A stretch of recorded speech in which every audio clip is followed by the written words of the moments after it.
Food and agro Bangladesh exhibition এবং মেরিটেক্স of health tourism exhibition 2025। আমার পাশে আমাদের executive director mister Tanvir Kamrul Islam উপস্থিত আছেন।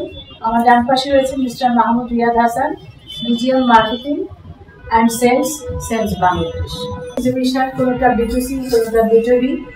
আমরা ক্রমান্বয়ে একটি এক্সিবিশন থেকে হতে হতে এখন বছরে বাংলাদেশে আমরা অ্যাটলিস্ট 20টি এক্সিবিশন অর্গানাইজ করে থাকি।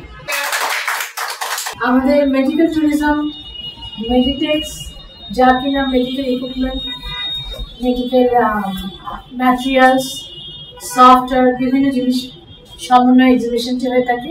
বাংলাদেশ যেমন হেলথ ট্যুরিজম নিজেরাই শুরু করেছেন, আমাদের আশেপাশের দেশ থেকে অনেক ধরনের পেশেন্ট এখন বাংলাদেশে আসে, তেমনি আমরা বাংলাদেশিরাও আমাদের হয়তো বা বৃহত্তর প্রয়োজনে বিভিন্ন দেশে ভ্রমণ করি। সেই সমস্ত দেশে হসপিটাল এবং মেডিকেল ইনস্টিটিউশনটা এখানে পার্টিসিপেট করে থাকে। এতগুলো ভিজিটার যখন আসবে, তো আসার পরে এদের জন্য স্পেশালি কি থাকছে? এন্টারটেনমেন্টের জন্য ঠিক বলবো না, তবে কিভান এখানে একটি কফি ফেস্টিভ্যাল করবে, তো সেটা কিন্তু আমি মনে করি একটা সিরিয়াস এক্সিবিশনের মধ্যেও ভালো একটা ব্রেক, যেটা কিনা খুব রিলেটেড।